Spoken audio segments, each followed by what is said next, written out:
السلام عليكم ورحمة الله وبركاته. تحية طيبة إلى جميع متابعينا أينما كنتم بالعراق أو خارج العراق. أحييكم. إذا أنت جديد اشترك بالقناة وفعل الجرس، وشكرا على تفاعلكم على الفيديو السابق. اليوم عندنا الفيديو يعني كميات هائلة جدا من المعلومات، أنا وأنتم بالتأكيد راح نستفاد. خلاني وياكم حتى ما أطيل بالمقدمة، يعني وصلونا ل 30,000 يا حبايب قلبي، مستمرين إن شاء الله بالصعود. أنا وياكم بدينا من الصفر إلى أن إن شاء الله نوصل ما لا نهاية. راح نروح ننطلق أنا وياكم لهذا الفيديو نشوفه ونقول يا الله. طبعا بالمناسبة عندك 10 ثواني للإجابة على السؤال، وإذا ما قدرت تقدر توقف الفيديو وتاخذ مزيد من الوقت. نقول يا الله ونبدأ. يا الله. يقول: ما هو الحيوان الذي يلقب أبو الجعد؟ أبو الجعد، والله أبو الجعد أعتقد الحمار.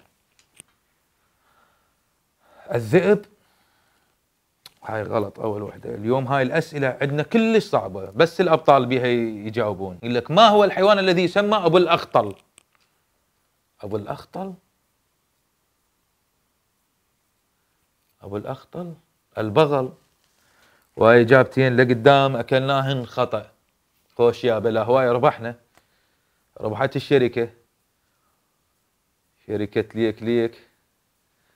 ماذا يسمى من لا يقرأ ولا يكتب؟ هاي سهلة، هاي جدا سهلة. ما يقرأ ويكتب شو يسمونه؟ أمي، يعني على تعلم الأم، ولذلك يسمونه هذا ما يقرأ ويكتب أمي. أمي، يس. وهذا عندنا وحدة صح. على أي شيء يعتمد الخفاش على السير؟ يعني الطيران، يطير الخفاش بالليل، على اليمن يعتمد على يا حاسة. أنا هذا السؤال أعرفه طبعا.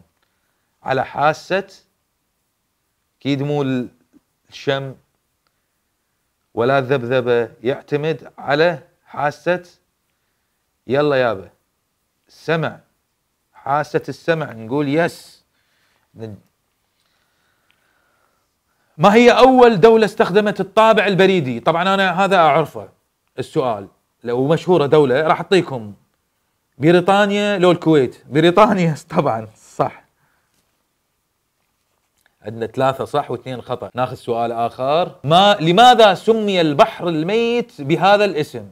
سؤال سهل جدا، لأن ما تعيش به. يلا آخر ثانية. لا، ما تعيش به السمك، ما يعيش به. وجابه أيضا صح. عندنا صار 4. أنت اكتب وياي. ما معنى حق الفيتو؟ هذا واضح، اكو أشياء واضحة بديهية يعني، بس الشباب يجوز ما يعرفوها. حق الفيتو أنا بالنسبة لي أعرفه، يعني معناتها النقض والاعتراض، وهاي إجابة صح. زين، أين يوجد تمثال الحرية؟ سهلة كلش، دولة كبيرة بأمريكا طبعا. أين صنعت أول كسوة للعبة؟ طبعا لأن راح أرشح لكم دولتين. سؤال سهل جدا هذا، ومشهورة هاي أول كسوة. مصر، اليابان. اختاروا. في مصر يس، في مصر. نقول يس، ما قلنا يس اليوم أبد. أين يقع سوق عكاظ؟ مشهور، دائما يطلعوه على ام بي سي 1. سوق عكاظ على ام بي سي 1 يطلعونه، يعني وين؟ بالطائف اعتقد، السعودية. بالطائف، إجابة صح. يس. ما هو أطول جسر بحري في العالم؟ طبعا هذا الجسر بين دولة صغيرة ودولة كبيرة عربية، جسر اللي يربط بين البحرين والسعودية. وجابه صح. ما هو شعار الولايات الأمريكية؟ كشعار احنا الصقر وهم النسر. يلا اعطيكم النسر الأصلع، النسر العادي، حتى هاي للسهولة للي ما يعرف شنو شعاره. النسر الأصلع. وجابه صح. أين توجد؟ مشهورة جدا، ساعة بيج بان. ساعة بيج بان أين توجد؟ بلندن. إجابة صح.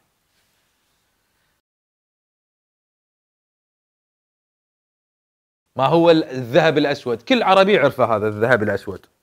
الذهب الأسود كل عربي يعرفه، لازم تعرفونه يا شباب. الذهب الأسود البترول. وجابه صح. ونقول يس. ما هو أذكى حيوان؟ أذكى حيوان الدولفين. عرفت الدولفين؟ يس، دولفين ذكي، أذكى من القرد. ما معنى كلمة فلسفة؟ طبعا كلش سهلة، بس احنا يقول له هذا يتفلسف. هي فلسفة تجي من كلمة، مو الفلسفة نفسها، الحكمة تجي من كلمة الحكمة، يعني كل الحكمة هذا بي. يعني الجواب هو محبة الحكمة، وجابه تقريبا نقول صح. أين يوجد جامع الزيتون؟ أين يوجد جامع الزيتون؟ أين يوجد؟ اللي أعتقد لو بالمغرب، لو بالبحرين، بتونس. جابه غلط، عندنا صار 3 غلط، 3 خطأ عندنا. كم عدد الجيوب الأنفية؟ هاي لعبتي، هاي شغلتي أنا بالصحة ولازم أعرفها هذا الشيء. جيوب الأنفية راح أسهل لكم المهمة. 8 لو 10؟ 8 صح. ما ألحق الوقت كلش سريع. 8. كم عدد أسنان القط؟ وهاي أيضا لعبتي، هذا السؤال أعرفه. وراح أعطيكم خيارات 40 42، اختاروا. كم عدد أسنان القط؟ 40 42، ما حد مقلب القط؟ 40 سن ونقول يس. ما هو الحيوان الذي يأكل صغاره إذا جاع؟ وأعطيكم خيارات: أسد لو نمر. واضح هو، والله واضح. الأسد لو النمر. أكو حيوان خبيث يصير، خبيث نمر، نقول يس.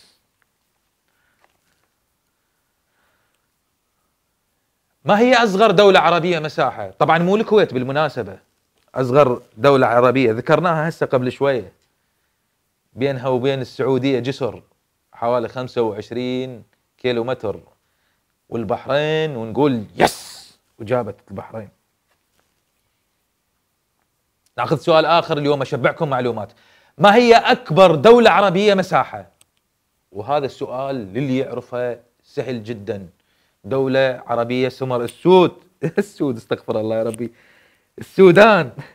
السودان، تحياتنا للسودان. ما هو علم السيكولوجيا؟ السيكولوجيا، علم السيكولوجيا، علم السيكولوجيا، علم الخلايا. جاب 4، نعتبرها خطأ حتى لو ما لحقت، نعتبرها خطأ. ما هو علم الجيولوجيا؟ طبعا علم الجيولوجيا هو بالأرض، يعني الجواب هو علم الأرض، ونقول صح. أنا أعرفها من جيولوجية الأرض، يعني سهلة. مرات السؤال إذا تفهمه هو نصف الجواب بالفعل. ما هو علم السيكولوجيا؟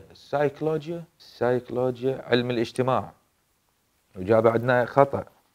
وهذا السؤال الأخير: ما هي لغة التخاطب عند النحل؟ وأعطيكم إياه بين الأقواس: الرقص بالهواء أم الذبذبة؟ الرقص بالهواء أم الذبذبة؟ الرقص بالهواء، وجابه صح.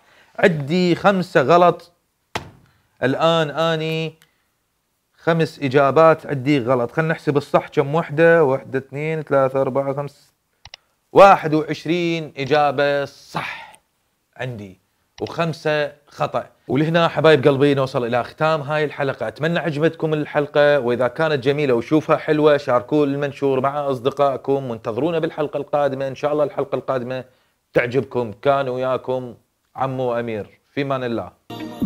حرام.